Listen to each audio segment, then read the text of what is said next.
Welcome to Real Estate AI Flash, another episode, another week, and I have Amit Bhuta from Miami, Florida, with Compass, joining me on the podcast today, and we'll get into all things AI about how Amit and his team are leveraging AI, and he leads a small team but does big things with production and luxury homes and all things in between. So, Amit, welcome to the podcast. Thanks for having me. A pleasure speaking with you today. Yeah, looking forward to it. So, I gave you an elevator pitch introduction, and you just told me that you've lived in Florida for 50 plus years, and you've obviously been very successful in real estate. So, give the listening audience a little background about you and bring us to today. I went to, as an Indian, I didn't do the typical Indian stuff, meaning engineer, doctor, so on and so forth. I did finance in college, and I know a lot of Indians do that, but I didn't know what I wanted to do really. And out of college, I saw a blind ad. I'm sort of old, so this was in 1980, actually 1992. Saw an ad. My friend saw the ad. It said college degree required, salespeople wanted, guaranteed salary of 500 a week for 8 weeks. So we figured we'd at least get 4 grand. And we went to the interview and we found out it was to sell cars. We're like, man, we went to college to sell cars. And long story short, I did that 11 years. I was a sales manager, finance manager, salesman, and I got decent at it. And from there, I got burnt out. I was working 80 hours a week, got into real estate, and I thought I knew everything, thought I was the smartest guy in the world. And within like a couple of years, so that was in 2004, 2005 when we had the boom, real estate boom. Yeah. And pretty soon I realized I was the dumbest guy in the room.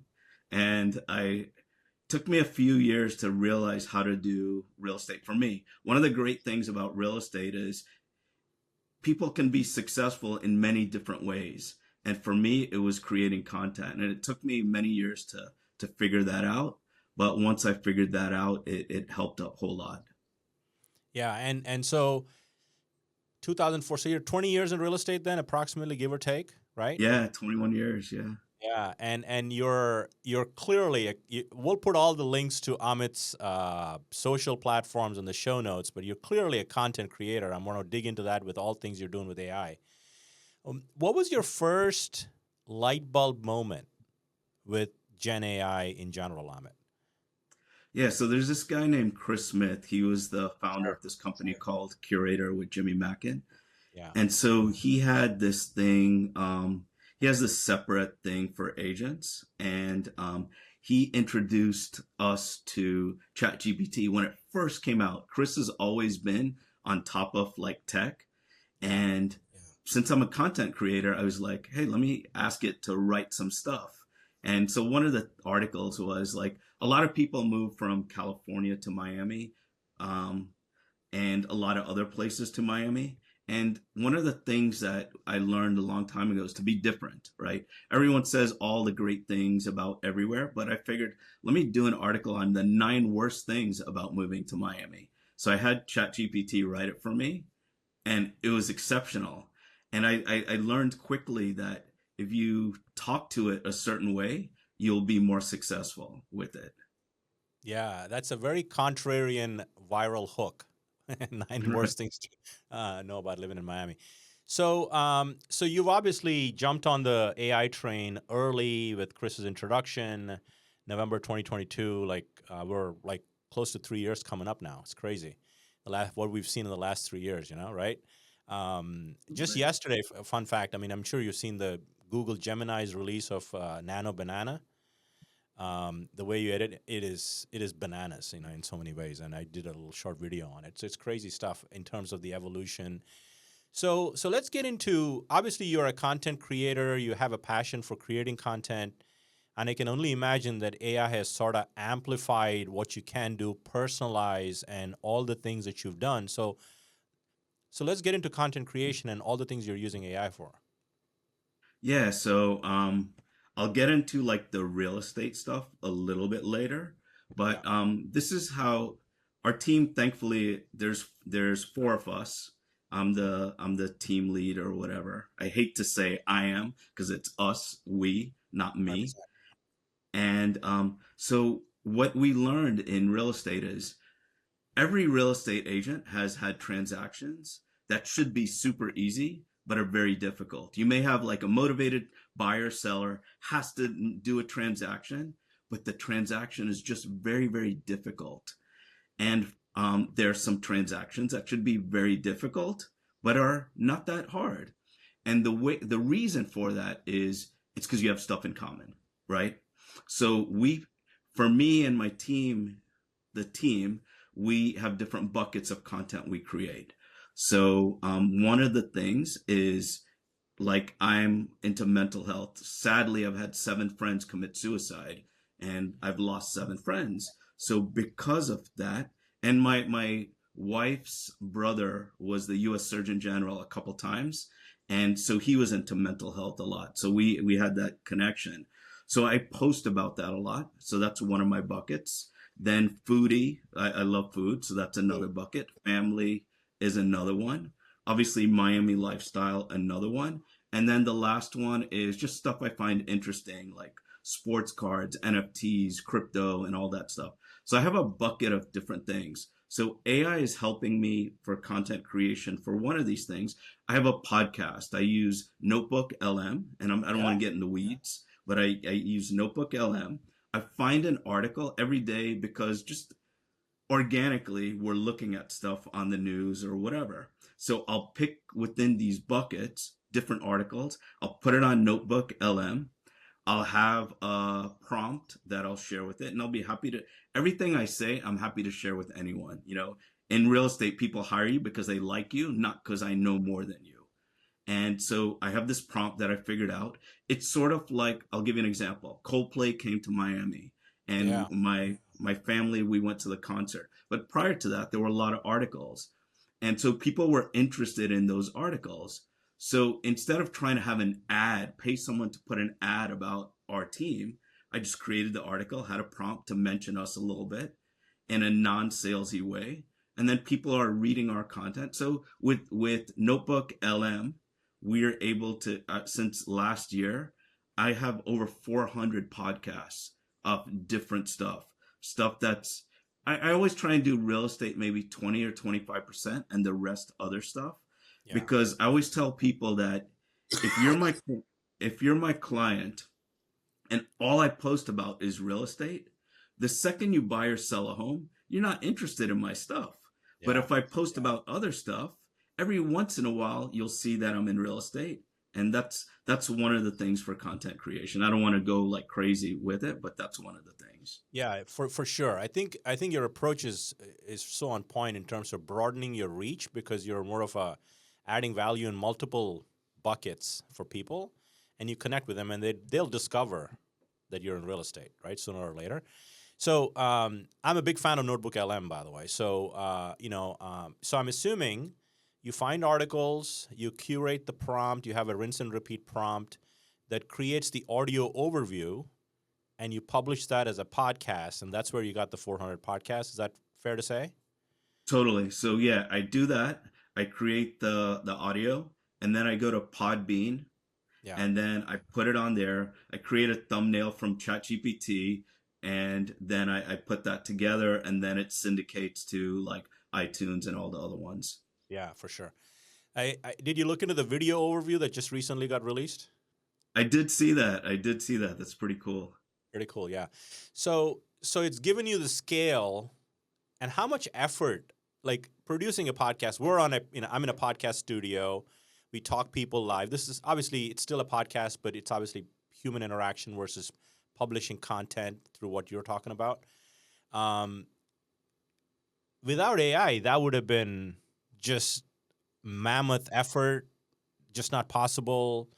So there, AI has unlocked some doors that otherwise would just not have happened for you. Totally.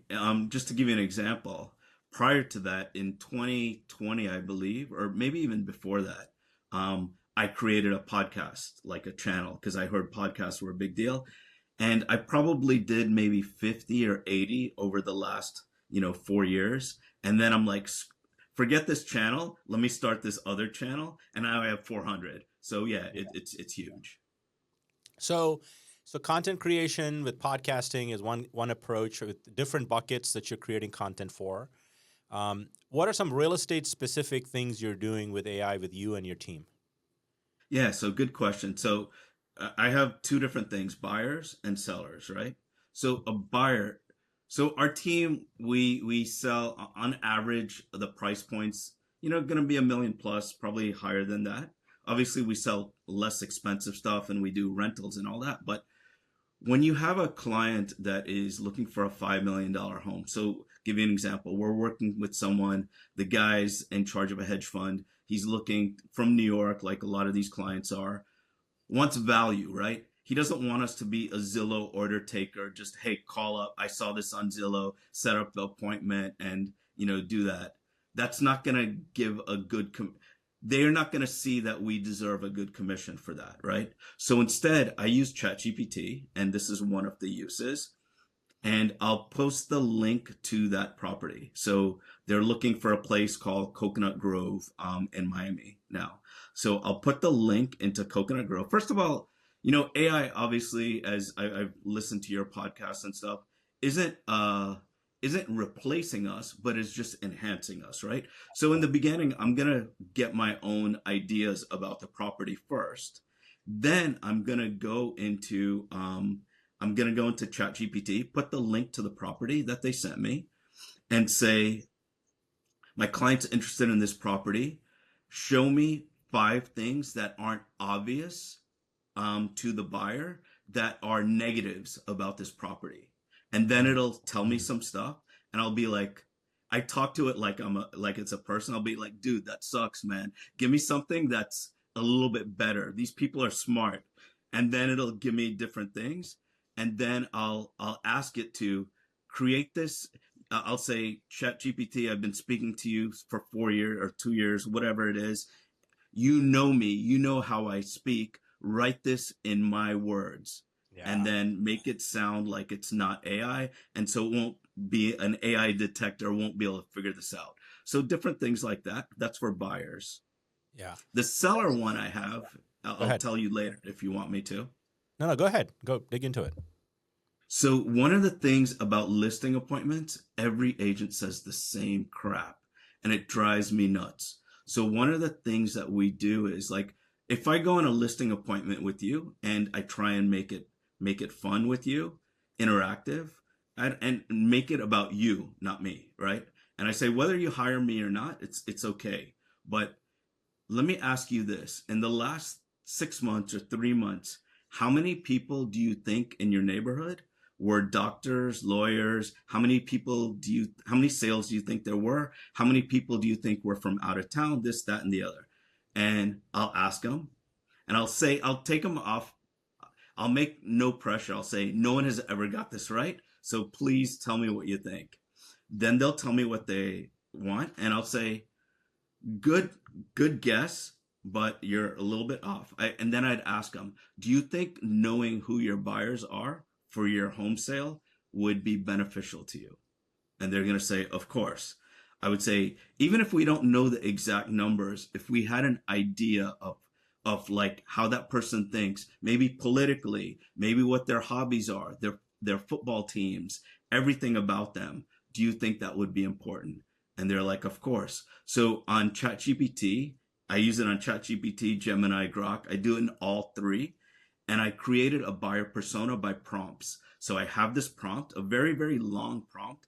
I'll start reading a little bit, but I won't read the whole thing. I can share it if you want. Yeah, So it send it says, over. We'll include it in the show notes, Amit. That'll be valuable. okay, all right, cool. So yeah, so in the beginning, it's like, I'm a Miami real estate agent. I want a complete advanced marketing and buyer research package for a specific home I'm listing for sale. Here's the information, so on and so forth. Yep. And so from that, I'm able to get something pretty great that they've never seen. And before our meeting, I'll send them, hey, if you have time, check out this. I know I'm not hired by you, but I'm proactive, and I don't mind spending 5-6 hours creating information that may help you even if you don't hire me. And I send it to them. Whether they read it or not, we'll go over it a little bit.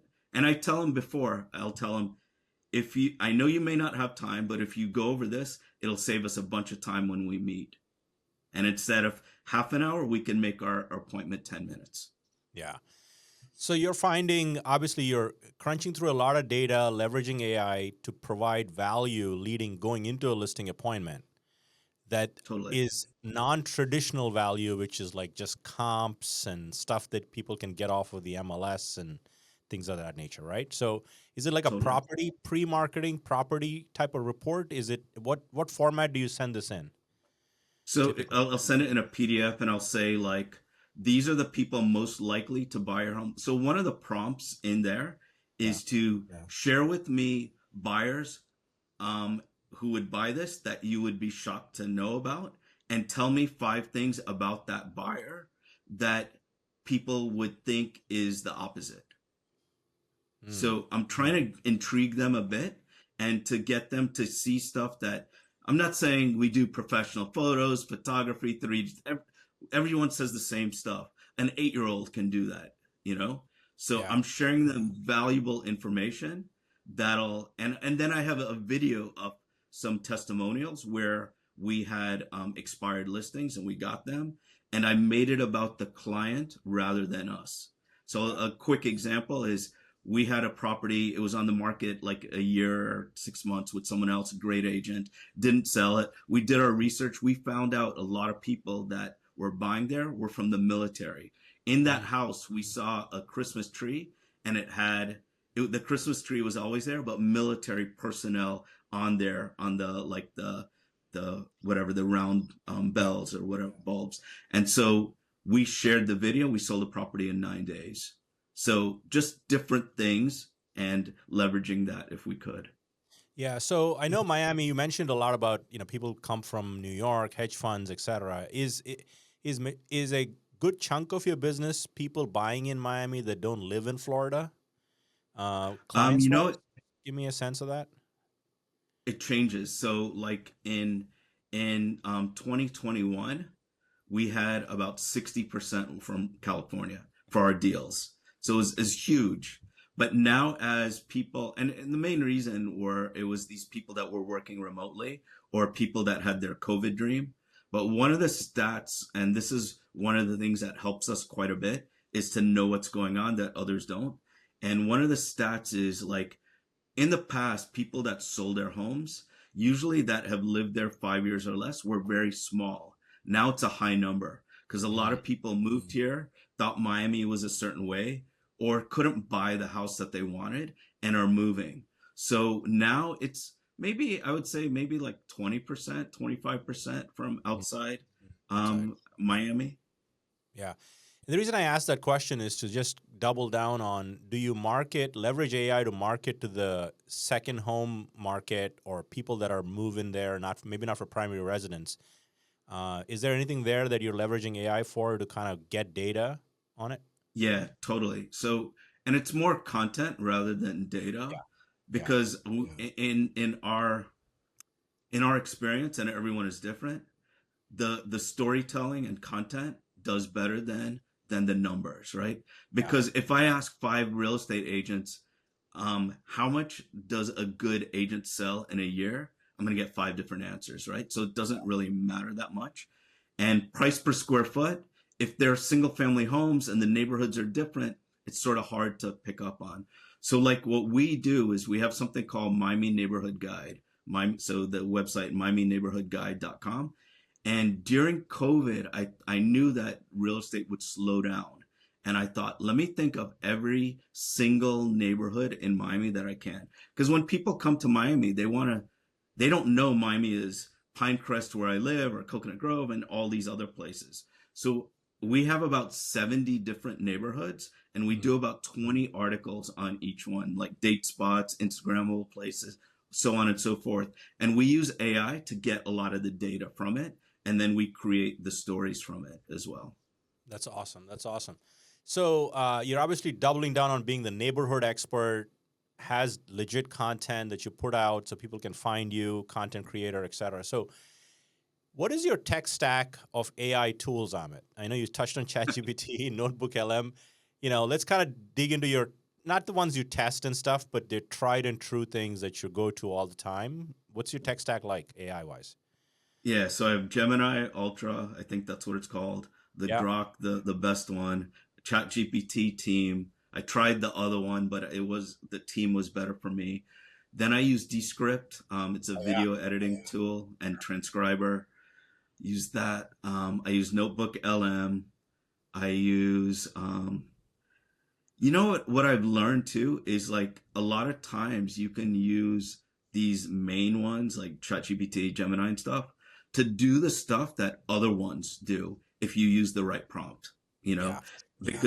because that's how that software is being made, right? They're Yeah. creating the prompt for it. Yeah. So those are the basic ones, and I don't want to get into the weeds because like you said, some of them we test and we're Yeah. not using, and it's very confusing to people if they're just trying to start AI. Yeah. 100%. And I think if you're listening to this podcast, to Amit's point, it's good to go deep with one large language model and explore all its capabilities without instead of adding a second one that does something similar, right? But I love the fact that you're sort of leveraging Gemini, Grok, and ChatGPT in tandem sometimes because based on the training, it can come with a different output, and one of the outputs might be better on the other large language model with the same prompt, right? So that's a good takeaway right there. So anything else AI wise before we end the pod with a couple of questions I have for you? Yeah, so real quick, just to give a little value to the listeners, what I learned from using Gemini, ChatGPT, and Grok is for like Photoshop, photo editing, like ChatGPT is better than the other ones. So the other day we had a tenant in a property and we wanted to, we took the photos, but there was stuff everywhere. So I took these photos and I put them in all three of these different LLMs or whatever, ChatGPT, Gemini, and Grok. And I said, Photoshop, get rid of all the clutter. And, obviously I spoke to it like I was speaking to a person. And ChatGPT was significantly better than the other ones for that.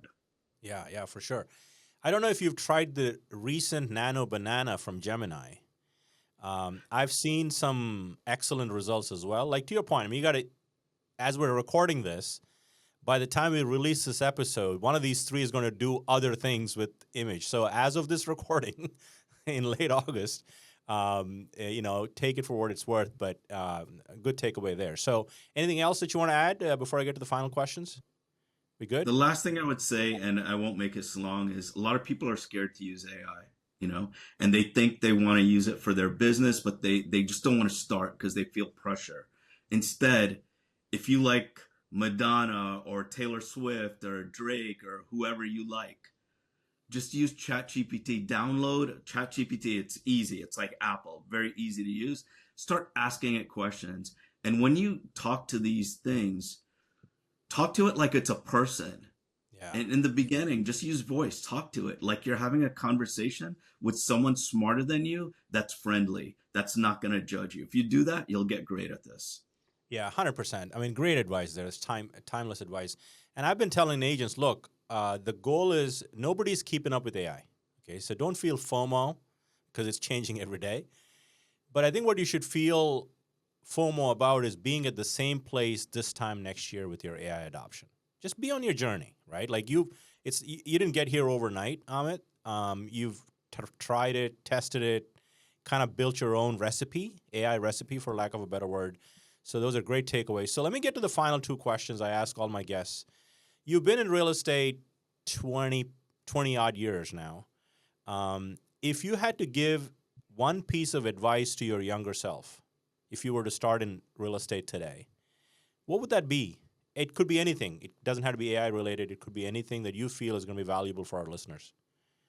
Yeah, so it'd be two things. First of all, pretend you're speaking to a family member or friend.